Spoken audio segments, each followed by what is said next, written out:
ஆச்சி பாதாம் ட்ரிங்க். ஆச்சி பாதாம் ட்ரிங்க் ஒன்னு வாங்கினா ஒன்னு ஃப்ரீ.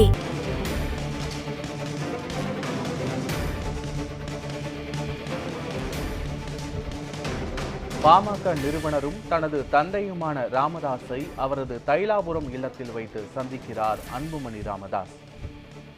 பாமகவில் சில நாட்களுக்கு முன்பு ராமதாஸுக்கும் அன்புமணி ராமதாஸுக்கும் இடையே பல கருத்து வேறுபாடுகள் ஏற்பட்டு இருவரும் தனித்தனியே ஆலோசனை கூட்டங்களை நடத்தியது அரசியலில் மிகப்பெரிய பரபரப்பை ஏற்படுத்திய நிலையில் தற்போது ராமதாஸை அன்புமணி ராமதாஸ் அவரது இல்லத்தில் சென்று சந்திக்க இருக்கிறார்.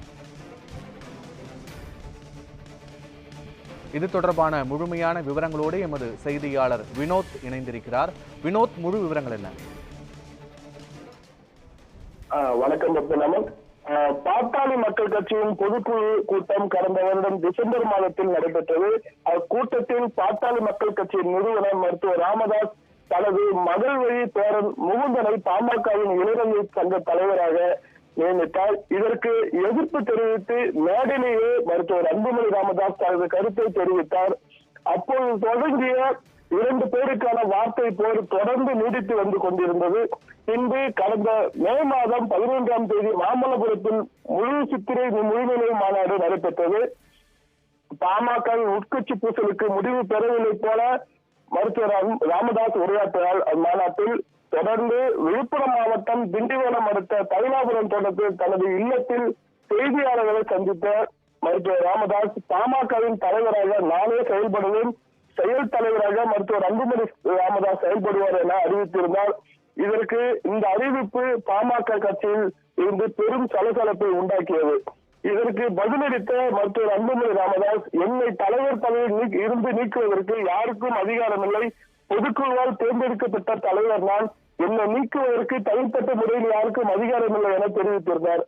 பின்பு மீண்டும் கடந்த சில தினங்களுக்கு முன் செய்தியாளர்கள் சந்தித்த மருத்துவர் ராமதாஸ் மருத்துவர் அன்புமணி ராமதாஸை சிறு வயதிலேயே மத்திய அமைச்சர் பதவி கொடுத்து நான் தவறு செய்துவிட்டேன், அன்புமணி ராமதாஸ் தலைவர் பதவிக்கான தலைமை பண்பு இல்லை, குடும்பத்தில் நடக்கும் பல குழப்பங்களுக்கு அவரே காரணம், கட்சியில் சீனியர்களை மதிப்பதில்லை, என் பேச்சை கேட்டு 2024 நாடாளுமன்ற தேர்தலில் அதிமுக கூட்டணி வைக்காமல் பாஜக கூட்டணி வைத்து கட்சியை அகல பாகத்தில் தள்ளிவிட்டார், மறைந்த வன்னியர் சங்க தலைவர் ஜே குருவை கூட அவர் மரியாதை நடத்துவதென பல்வேறு குற்றச்சாட்டுகளை அன்புமணி மீது முன்வைத்து மருத்துவர் ராமதாஸ் பேச்சு அளித்திருந்தார். தொடர்ந்து அன்புமணி சென்னை நிர்வாகிகளுடன் ஆலோசனை நடத்தினார். ராமதாஸ் தைலாபுரத்தில் நிர்வாகிகளோடு ஆலோசனை நடத்தினார். இருவரும் மாற்றி மாற்றி ஆலோசனை கூட்டம் நடத்திய நிலையில் பாமகவின் பொருளாளராக இருந்த திலகபாமாவை பொறுப்பில் இருந்து விடுவித்து கட்சி சட்ட திருத்தங்களின்படி முஸ்லிம் ஒருவரை பொருளாளராக நியமித்து மருத்துவர் ராமதாஸ் அறிவித்திருந்தார். உடனடியாக இதற்கு பாமகவின் பொருளாளராக திலகபாமா தொடருவார் என மருத்துவர் அன்புமணி அறிவித்திருந்தார். தொடர்ந்து அன்று முதல் நேற்று வரை விழுப்புரம், கடலூர், கள்ளக்குறிச்சி, திண்டுக்கல், மதுரை, தர்மபுரி உள்ளிட்ட 27 மாவட்ட செயலாளர்கள் 7 மாவட்ட தலைவர் மாற்றம் செய்து ராமதாஸ் அறிவித்திருந்தார்.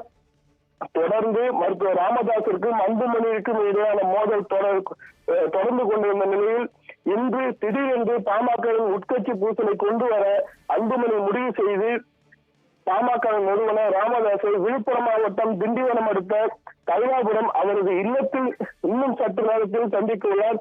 இந்த சந்திப்பின் மூலம் சுமூக முடிவு ஏற்பட்டு கட்சியில் இருக்கும் பல பிரச்சனைகளை முடிவுக்கு கொண்டு வருகிறார் என பாமகவினர் பெரிதும் நம்புகின்றனர். விவரங்களுக்கு நன்றி வினோத்.